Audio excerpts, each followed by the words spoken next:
We usually encounter Abraham Lincoln as he appears here, a giant immortalized in stone, looking down from a temple of marble. His 6'4" frame and iconic stovepipe hat have become the visual shorthand for a leader who seems more legend than man.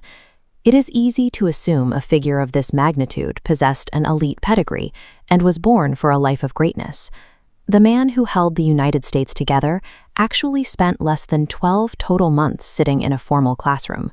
He was entirely self-taught, reading borrowed books by the light of a fireplace in the middle of the harsh frontier. His early adulthood brought financial ruin, the loss of close family members, and multiple lost political elections. How did someone with a resume of continuous failure and zero formal credentials become the leader who steered the country through its most violent hour? Because Lincoln bypassed an elite education, he had to develop his own method for processing information. He avoided the complex legal jargon used by his rivals, choosing instead to communicate through simple humor and direct storytelling. This self-taught style allowed him to take massive, abstract political problems and translate them into ideas that a regular citizen could understand. Growing up on the frontier meant surviving a harsh and often violent landscape. Yet Lincoln was known for an unusual trait, a deep compassion for animals. He developed a reputation for rescuing injured creatures, and notably, he refused to participate in the hunting trips common to his peers. This sensitivity to the suffering of others formed the character he eventually brought to the presidency. When the Civil War threatened to dissolve the nation, the ultimate burden of the conflict fell on the White House. In 1863, Lincoln applied his lifelong intolerance for suffering to national law, issuing the Emancipation Proclamation, declaring freedom for enslaved people held in Confederate territories.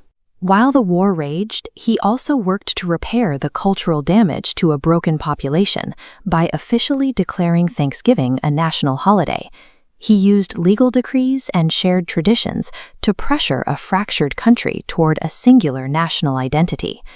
Shortly before the war ended, Lincoln shared a dream he had, in which he walked into the White House and saw mourners gathered around a dead president. On April 14, 1865, that dream became reality. He was shot while attending a play, just days after the Confederate Army surrendered. His death was the first assassination of a U.S. president, causing a wave of shock that reached across the globe.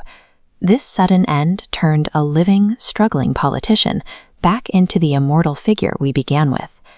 Lincoln's standing in history grew from a persistent habit of moving forward despite constant defeat.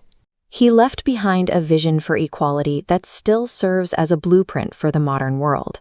Government of the people, by the people, for the people, shall not perish from the earth. His legacy remains because he was a flawed, self-made man who used his own experience with hardship to help a nation survive its worst crisis.